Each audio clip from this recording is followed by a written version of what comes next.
자, 기도하겠습니다. 하나님, 저희들이 우리 하나님의 뜻대로 재정을 잘 사용하길 원합니다. 그리고 정말 이 재정을 하나님의 관점으로 바라볼 수 있는 그런 신앙의 눈이 열리기를 원합니다. 그래서 이 세상을 살아갈 때 돈에 묶이는 삶이 아니라 하나님, 돈을 자유자재로 부리며 또 하나님 나라를 위해서 사용할 수 있는 넉넉한 사람이 되기를 원합니다. 하나님 우리에게 마음에 또 이 영안이 열리게 해주시고 또 마음이 활짝 하나님 앞에 믿음으로 열려져서 이 재정을 올바르게 다룰 수 있는 저희들 될 수 있도록 은혜 베풀어 주시옵소서. 이 시간에도 하나님께서 함께해 주실 것을 믿고 감사드리며 예수님의 이름으로 기도드립니다. 아멘. 세 번째는 재정을 바르게 쓰기 위한 자세입니다. 마음가짐이죠. 첫 번째는 자기의 권리를 포기하는 마음이 먼저 있어야 합니다. 마태복음 19장 21절을 한번 같이 읽어보겠습니다. 시작. 예수께서 이르시되 내가 운전하고자 할진대 가서 내 소유를 팔아 가난한 자들에게 주라. 그리하면 하늘에서 보화가 내게 있으리라. 그리고 와서 나를 따르라 하시니 그 청년이 재물이 많음으로 이 말씀을 듣고 근심하며 가니라. 아멘. 여기서 권리란 마땅히 누릴 수 있는 하나님이 내게 주신 그 선물들을 말합니다. 그러나 여러분, 우린 먼저 우리의 권리를 포기할 수 있어야 합니다. 하나님께서 입히시고 먹이시고 또 우리를 보살핀다는 것을 체험하지 못하고 또 느끼지 못한다는 것은 자기의 권리를 먼저 포기하지 않아서입니다. 이런 삶이 기쁘고 생동감이 있고 또 성령 충만한 삶이라는 것은 다 알고 있습니다. 그래서 부자 청년도 주님께 다가온 것입니다. 제자가 되려고 했죠. 그러나 자신의 권리 포기에서 넘어지고 말았습니다. 그러나 하나님과 죄물을 동시에 섬기고 싶었던, 동시에 차지하고 싶었던 그 마음에서 예수님께 온 것이었죠. 여러분, 만약에 여러분이 부자 청년이라면 과연 어떻게 했을까요? 내가 가지고 있는 모든 것을 다 팔아서 나눠주고 예수님 말씀대로 예수님을 쫓아갔을까요? 그의 믿음은 없음을 우리가 안타까워했을까요? 어떤 마음이었을까요? 온전히 주님을 믿는다면 여러분이 가지고 계시는 모든 그 재물들을, 재산들을 다 정리하고 예수님을 따라갈 수 있겠습니까? 마가복음 10장 21절은 똑같은 이 말씀이 나오는데 여기서는 네가 가진 모든 것을 다 팔라고 말씀하십니다. 전부 팔라고 하셨어요. 반만 팔아도 좋을 텐데 어떻게 전부 다 팔라고 하시죠? 왜 그렇게 하셨을까요? 그것은 그 이유는 그 부자 청년은 그 재물이 우상이었기 때문에 그렇습니다. 여러분, 1억 원의 전세에 살다가 7천만 원을 가난한 자에게 나눠주고 3천만 원짜리 보증금에서 월세를 내면서 하나님의 그 공급을 기다리며 살 수 있겠습니까? 그렇다고 제가 청빈주의를 말하는 것이 아닙니다. 기독교는 청빈주의를 원하지 않습니다. 다만 처음부터 하나님과 함께 시작해서 성공을 이루자고 말씀드리는 것이죠. 첫 단추가 잘못 끼워진다면 전부 다 다시 빼서 다시 끼워야 하기 때문에 그렇습니다. 여러분, 자신이 자기를 위해서 먼저 항상 채우고 있는데 언제 하나님께서 역사가 일어날 수 있겠습니까? 우리가 연약한 부분이 없이 내가 내 거로 다 채우고 있는데 하나님의 기적이 언제 나타날 수 있겠습니까? 여러분, 하나님을 의지하고 하나님을 위탁하시고 하나님의 공급하신 것을 받으시길 바랍니다. 아멘. 하나님께서 저에게 재정을 채우셨던 사례는 참 많이 있었지만 그 중에 하나는 제가 다니던 직장에서 있었던 일입니다. 제가 선교단체에서 한참 훈련을 받고 있을 때였는데 그때 심화과정에 제자훈련을 받고 있을 때였습니다. 제가 다니던 회사는 크리스찬 기업이었는데 그 회사의 대표와 또 제 선교단체의 대표가 서로 상의한 끝에 직장에서 6개월간 무임금으로 한번 무임금의 그 제도를 한번 실시해보자라고 결정을 내렸습니다. 오직 하나님만 의지하고 살아보자는 것이죠. 그것을 기업에서 결정을 합니다. 말이 안 되는 것이죠. 아마 지금 그런 결정을 한다면 노동부에 당장 신고할 거야. 큰일 날 일이죠. 근데 그 당시에는 그것을 그렇게 추진을 했어요. 월급을 안 줄 테니까 하나일 공급하는 걸로만 한번 먹고 살아봐라. 그래서 공급했어요. 야, 참 대단하죠. 근데 저희한테는 믿음을 경험할 수 있는 좋은 기회는 되었습니다. 그래서 저희는 그렇게 하기로 마음을 먹었죠. 직원이 60명이었는데 그 중에서 이 일로 인해서 30명이 그만뒀습니다. 대부분 크리스찬이었는데 말이죠. 나머지 30명 가지고 저희들도 한번 공급해보겠다, 공급 받아보겠다 생각하고 시작을 했습니다. 근데 그게 일반적인 관점에서 크리스찬들의 관점은 다릅니다. 그 당시 우리도 처음에 생각했던 것은 좋아, 그러면 우리 집은 그때 이제 막내가 태어나기 전이었으니까 두 딸이 있었는데 아주 줄여도 최소 생활비가 100만 원은 돼야겠다라고 생각을 했습니다. 그래서 이 정도는 제 아내가 나가서 돈을 벌어도 되겠구나. 왜냐하면 제가 결혼하기 전에 아내가 훨씬 저보다 돈을 많이 벌었으니까 나가서 벌면 되겠구나 해서 단순하게 생각을 했죠. 그러다가 하나님 앞에 아주 혼났습니다. 아주 박살나게 혼났습니다. 어떻게 혼났는지는 말씀 안 드리겠지만 굉장히 크게 혼났어요. 그래서 우리가 마음을 다시 잡았습니다. 다시 잡고 정말 그만 하나님이 공급하시는 것을 우리가 한번 맛보자, 경험해보자 하고 결단을 했죠. 그렇게 결단하고 날 때 바로 저희는 그때부터 돈이 없었습니다. 왜냐하면 제가 그 직장에서 받았던 돈은 굉장히 많은 분에 넘치는 월급을 받았지만 저는 한 푼도 남기지 않고 다 썼어요. 헌금하고 후원하고 뭐 부모님 용돈 드리고 뭐 해서 좋은 일에 쓴다고 해갖고 한 푼의 재정도 통장에 두지 않는 그런 신앙생활을 했었습니다. 그러니까 멈춰지면 바로 그냥 뭐 하나도 없는 상태입니다. 그 상태에서 시작을 했습니다. 그때 제일 먼저 전화가 오는 것이 뭐냐면 선교단체에서 선교 여행비를 내라는 거였습니다. 생활비도 지금 하나도 없는데 선교 여행비를 내라는 것이었죠. 그 당시에 1년에 2번씩 선교 여행을 의무적으로 가야만 했었기 때문에 그 비용을 내라는 것이었습니다. 저희는 돈이 하나도 없었는데 그 소식을 듣고 저희 누님께서 저에게 100만 원을 보내왔습니다.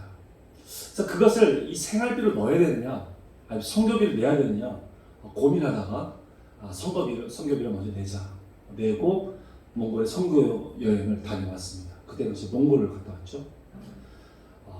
갔다 온 다음부터 하나님의 공급하심은 시작됐습니다.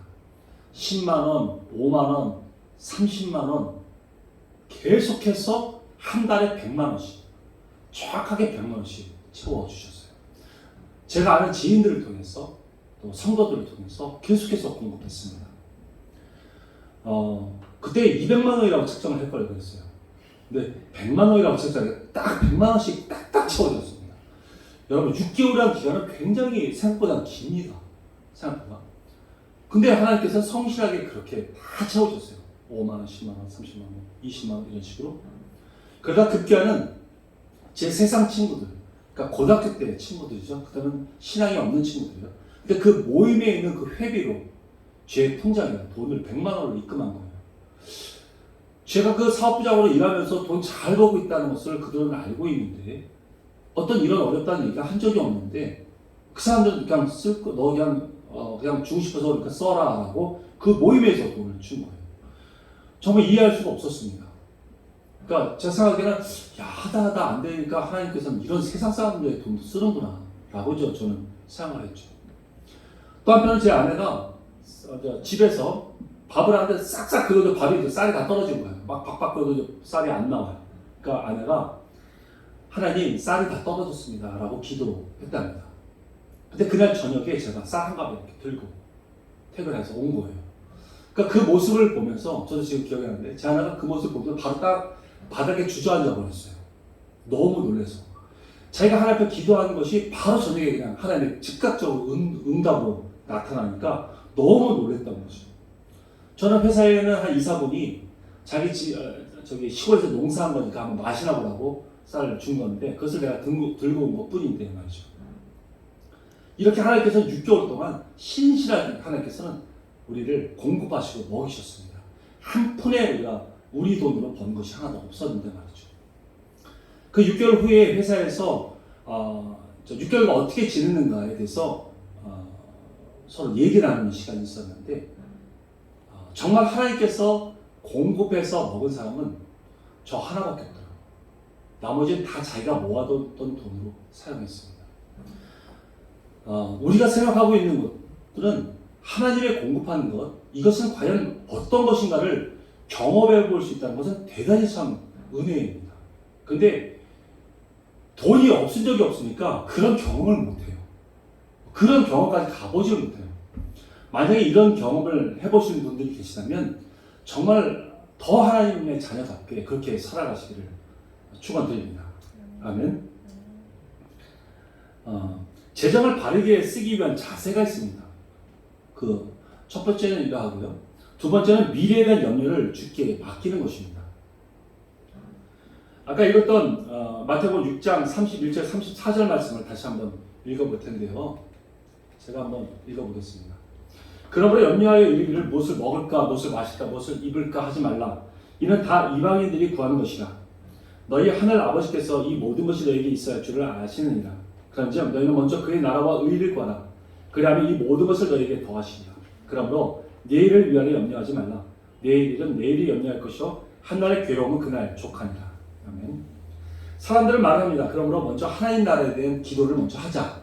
그리고 나서 내가 원하는 기도를 하자고 합니다. 그래서 기도 시간에 먼저 하나님의 나라를 위해서 열심히 기도합니다. 그리고 나서 어느 정도 하고 나서는 그 다음부터는 아파트 당첨, 또 뭐 집안 문제, 또 뭐 사업 문제, 뭐 부동산 문제, 계속해서 잘 되게 해달라는 내 기도를 하기 시작하죠. 여러분, 이런 기도를 하지 말라는 말씀이 아닙니다. 그런 기도를 드리면서 거기에 하나님의 뜻이 어디 있는지를 발견하고 그 하나님의 뜻대로 내가 이 문제들이 이루어지기를 바란다고 다시 하나님의 뜻대로 기도한다면 문제될 것이 없습니다. 그것도 하나님의 나라와 의를 구하는 것이니까요. 근데 문제는 내 뜻대로 내가 생각한 대로 해달라고 조르는 기도가 문제인 것입니다. 여기서 말씀하시는 부분을 누가복음 12장 31절에서도 언급되어 있는데 여기서는 먼저라는 말씀을 오직, 개역 한글로 보면 오직이라고 말씀을 하십니다. 한번 같이 읽어볼게요. 시작. 오직 너희는 그의 나라를 구하라. 그리하면 이런 것을 너희에게 더하시리라. 아멘. 오직 하나님의 나라와 의를 구하라는 말씀이십니다. 이 말씀을 다시 킹제임스 버전으로 다시 번역을 해보면 오직이라는 말씀은 그러나 오히려라고 말씀하십니다. But rather라고 얘기하죠. 오히려입니다. 이 말씀은 너에게 필요한 것을 이미 하나님 아버지께서 다 알고 계신다. 그러니까 고아처럼 그런 것을 구하지 마라.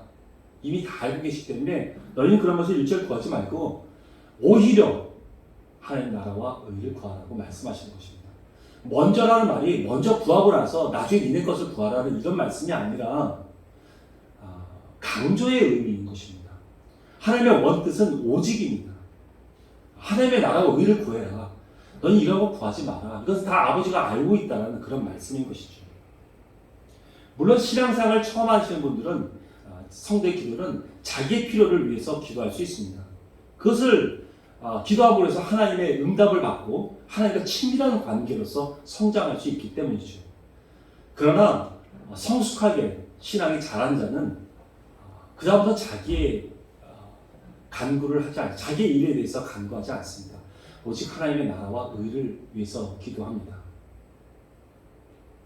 우리 성숙한 그리스도는 이런 기도를 드려야 할 것입니다. 그분의 생각을 묻고 또 그것을 구하고 그대로 사는 것.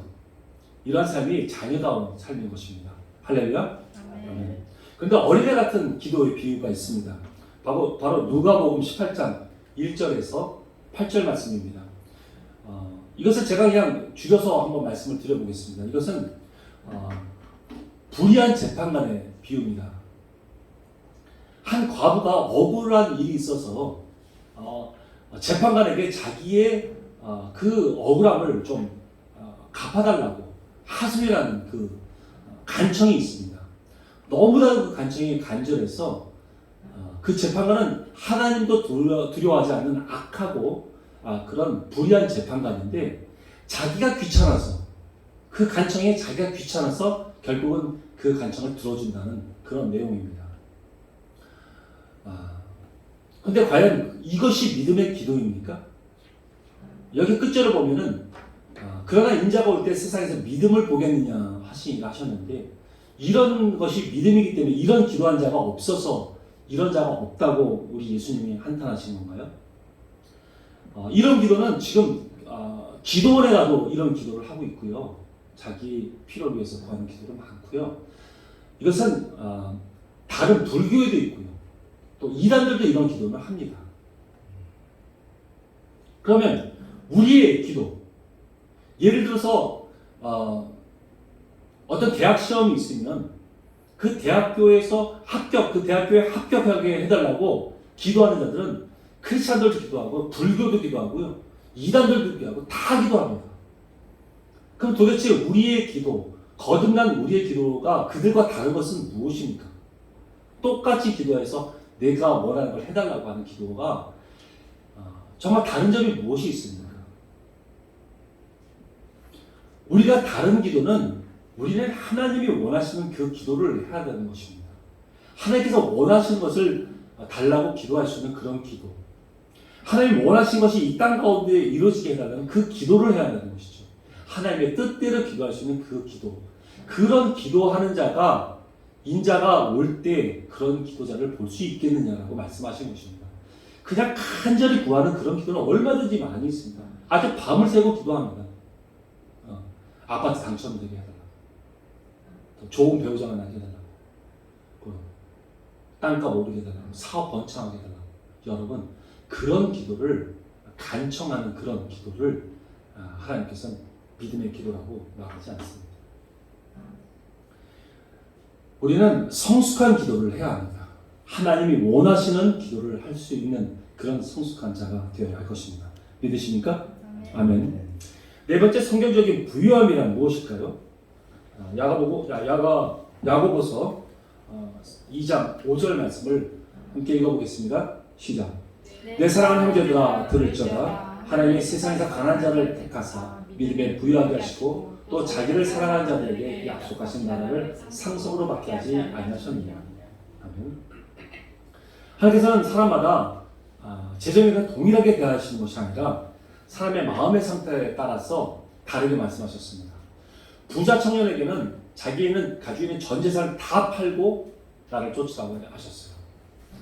그러나 삭개오가 절반을 가난한 자에게 나눠주고 토색한 자에게 4배를 갚겠다는 그 말에 너와 그 가정이 구원에 이르렀다고 말씀하셨습니다. 초대교회에 있던 아나니와 삽비라한테는 그 땅을 판 것을 조금 숨겼다고 해서 그 생명을 데려가셨습니다. 신약성경 부자라는 말을 사용하신 분은 대부분 예수님이십니다.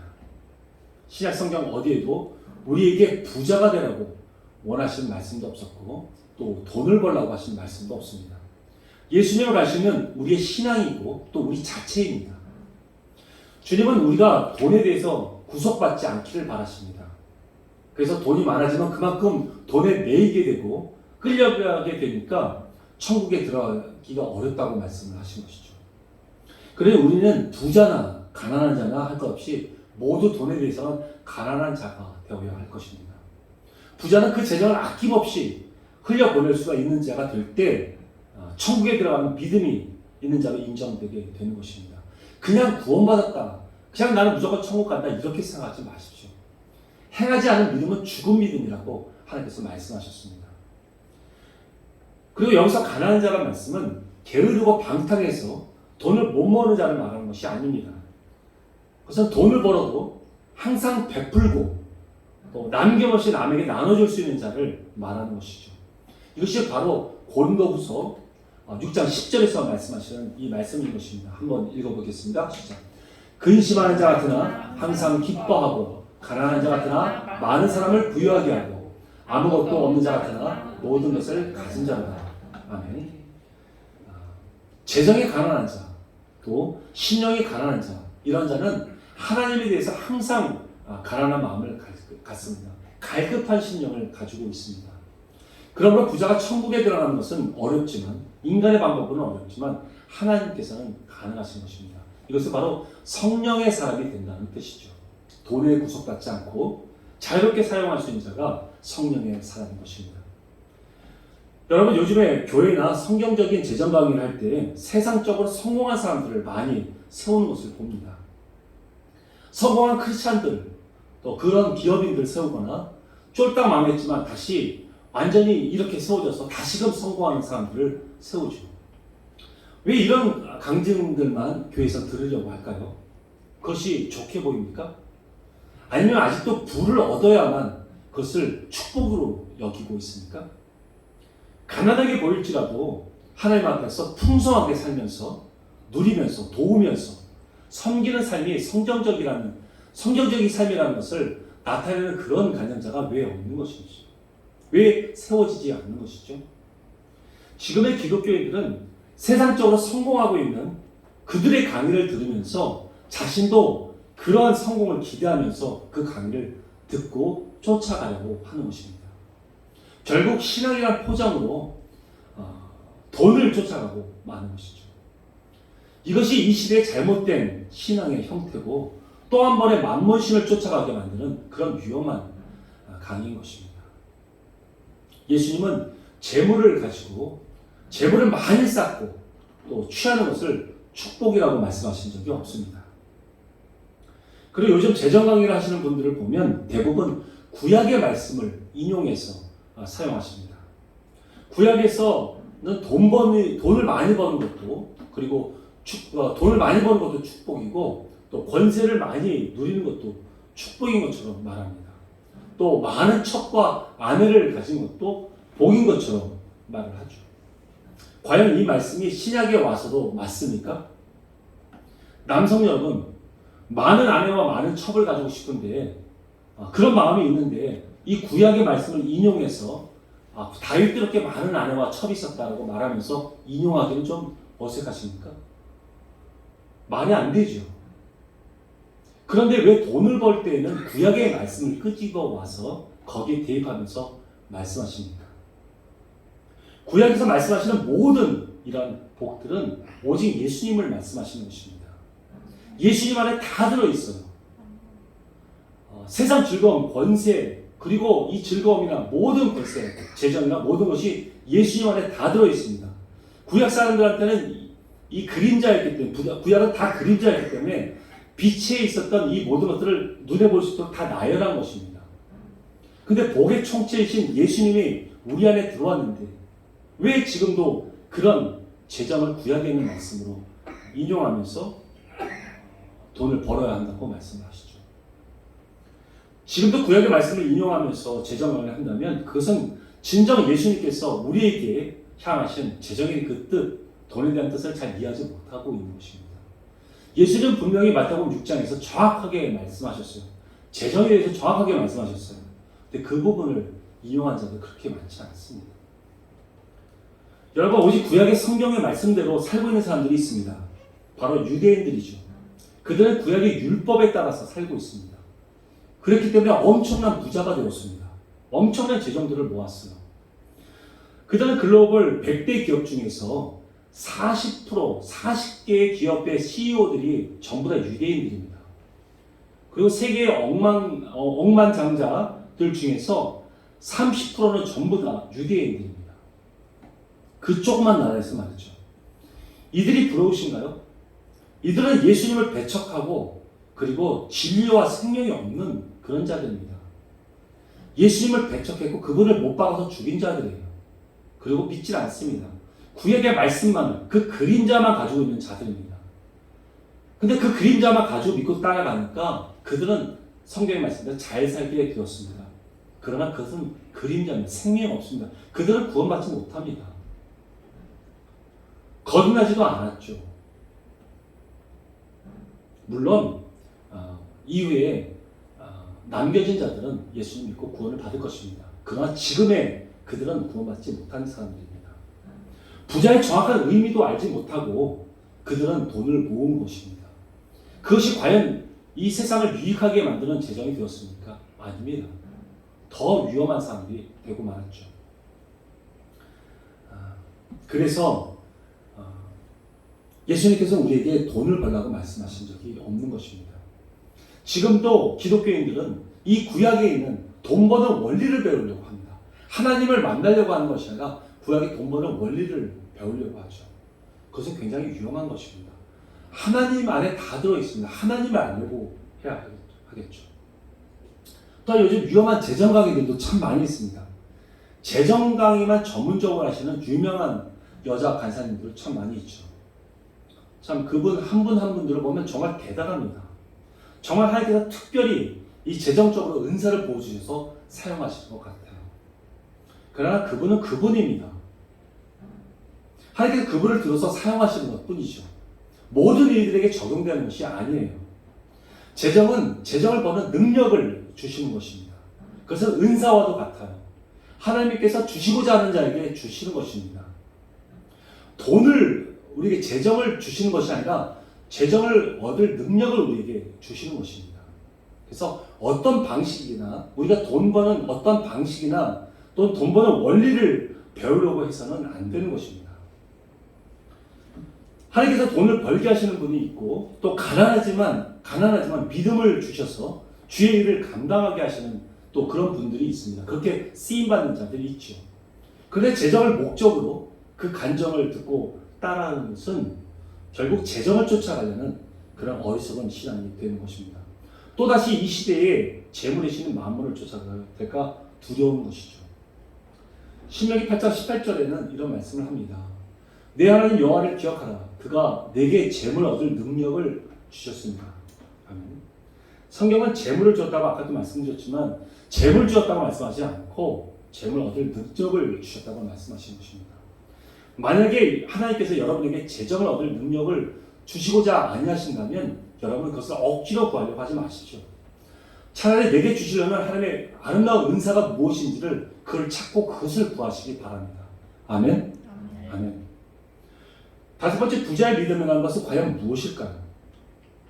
고린도 후서 8장 1절 2절 말씀과 또 13절과 15절의 말씀을 같이 읽어보겠습니다. 시작. 형제들아, 하나님께서 마게도니아 교회들에게 주신 은혜를 우리가 너에게 알리노니 환난의 많은 시련 가운데서 그들의 넘치는 기쁨과 극심한 가난이 그들의 풍성한 연보를 넘치게 하였느니라.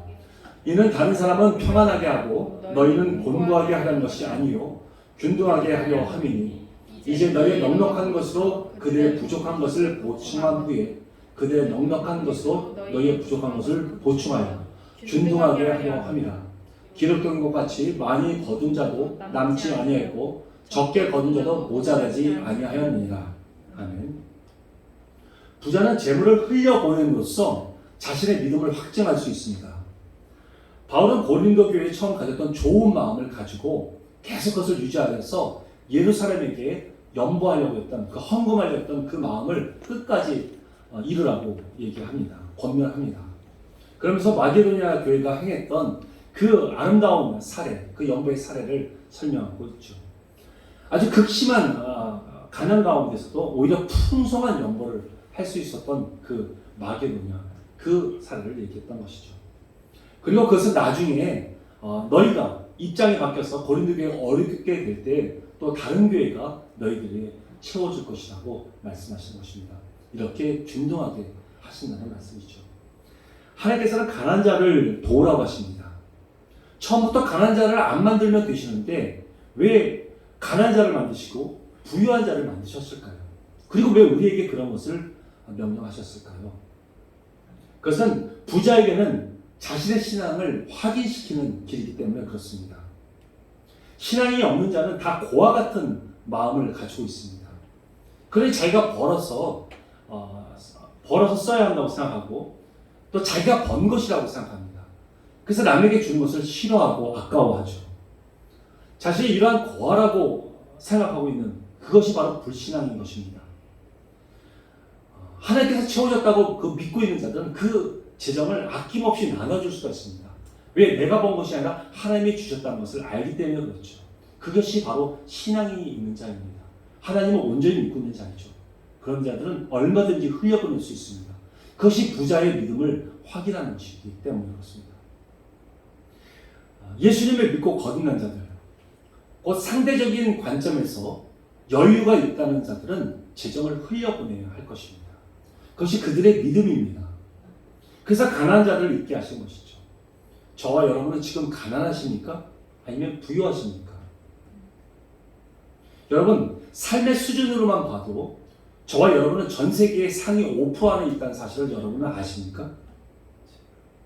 지금도 한 끼를 해결하기 위해서 애쓰는 사람들이 있고요. 하나도 먹지 못하는 자들이 얼마나 많은지 아십니까? 인도의 수많은 빈민들, 그리고 파키스탄, 인도네시아, 러시아와 연방 국가들, 동유럽의 사람들, 그리고 동남아의 수많은 국가들, 남미, 그리고 나이지리아나 또 이디오피아나 이 수많은 아프리카 지역 사람들, 수많은 나라 사람들, 중국의 빈민가들, 북한에 있는 사람들, 정말 수많은 사람들이 지금도 어렵게 살고 있습니다. 그런데 하나님께서 허락하신 부자들이 그 재정을 움켜쥐고 있는 것입니다. 흘려보내지 않아서 그들은 굶고 있는 것입니다. 그것이 세상 사람들이라면 우리는 이해갑니다. 그들은 바로 고아니까요. 그러나 하나님의 아버지가 계신 우리가 재정을 모으고 흘려버리지 않는다면 정말 여러분 그것은 죄악입니다. 우리는 가난한 자와 어려운 자들에게 재정을 흘려보내야만 합니다. 이것이 바로 하나님의 섭리인 것입니다. 우리를 통해서 주님의 사랑을 흘려보낼 때 또 그러한 재정을 흘려보내는 것이 그분의 뜻이고 그분의 섭리인 것이죠. 여러분 명심하십시오. 돈에 대한 욕심은 끝이 없습니다. 그리고 그것이 바로 불신한 것입니다. 하나님께서 우리 아버지가 되시기에 우리를 반드시 먹이시고 입히십니다. 그리고 보살피십니다. 31절과 33절 말씀은 30년에 제가 처음 신앙생활을 할 때 제게 주신 말씀이었습니다. 전 이 말씀을 가지고 살아왔죠. 주님도 30년 동안 한 번도 저를 실망시키지 않으시고 나와 우리 가족을 먹이시고 기르셨습니다. 전 재정을 하나도 모으지 않고 살고 있습니다. 이번에 아까 말씀드린 임대 아파트에 들어갈 때도 최저 보증금을 맞춰서 들어갔습니다. 정말 하나님의 은혜로 살고 있는 것이죠. 그렇지만 저는 누구 못지않게 30년간 풍성하게 살았습니다. 정말 어려움 없이 살았어요. 아주 풍성하게 살았습니다. 우리 애들은 우리 가정이 굉장히 부자인 줄 알고 살았답니다. 할렐루야. 끝으로 마태복음 28장 20절 말씀을 한번 읽어보겠습니다. 함께 읽어보겠습니다. 시작. 내가 너에게 분부한 모든 것을 가르쳐 지키게 하라. 볼지어다 내가 세상 끝날까지 너희와 항상 함께 있으라 하시니라. 하나님께서 우리가 주의 도를 가르치고 또 그들이 지킬 수 있게까지 하라고 말씀을 하십니다. 우리 세계 열방에 복음을 전하는 것도 중요하지만 그보다 예수 그리스도를 믿는 그 이후에 그리스도인다운 그런 삶을 가르치고 또 지키게 해줄 리더가 없다는 것이 더 안타까운 현실입니다. 워낙 값싼 복음만 듣고 신앙생활을 하다 보니까 교회 목회자분이 조금만 싫은 소리를 해도 교회에 안 나옵니다. 그리고 그것이 부담이 돼서 목회자들도 그런 싫은 소리를 아예 안 하죠. 삶을 하나님의 원리 원칙대로 살지 못하고 있을 때는 질책하고 강하게 이끌어줘야 하는데 그렇게 못하고 있는 것입니다. 이런 신앙인들은 사람이 있기만 하고 후함을 불면 바로 넘어지는 그런 연약한 신앙이 되고 말합니다. 여기서 우리가 재정에 대해서 조금만 한 부분을 말씀을 드렸습니다. 많은 부분들이 하나님께서 우리에게 주신 재정에 대한 마음을 잘 알지 못해서 굉장히 어렵게 살고 있는 그런 분들을 많이 봅니다. 하나님의 원래 뜻은 그렇지 않습니다. 하나님만 의지하고 나가면 정말 풍성하게 살 수 있습니다. 누구 못지않게 살 수 있어요. 그것은 하나님의 방법으로 살아가는 것이죠. 하나님의 방법으로 재정을 운영하는 것이죠. 이 세상 방법이 아닙니다. 또 하나님은 하나님의 방법으로 우리를 기르십니다. 세상에서는 이해할 수 없지만 그것이 진리입니다. 믿으십니까? 아멘. 우리 세상의 방식을 거슬러 올라가야 합니다. 그것이 어려울 수도 있겠죠. 그러나 조금만 훈련되고 또 마음을 다하면 우리 넉넉히 즐거움으로 할 수 있습니다.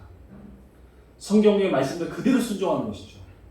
그럼 예수님의 체질로 변하게 됩니다. 이런 성경적인 원리를 가지고 제자 삼고 지금까지 우리가 배운 모든 것들을 가르치고 또 지키게 할 수 있는 것, 이것이 우리의 책임인 것입니다. 여러분 오늘 들으신 성경적인 재정관을 마음에 새기시기 바랍니다.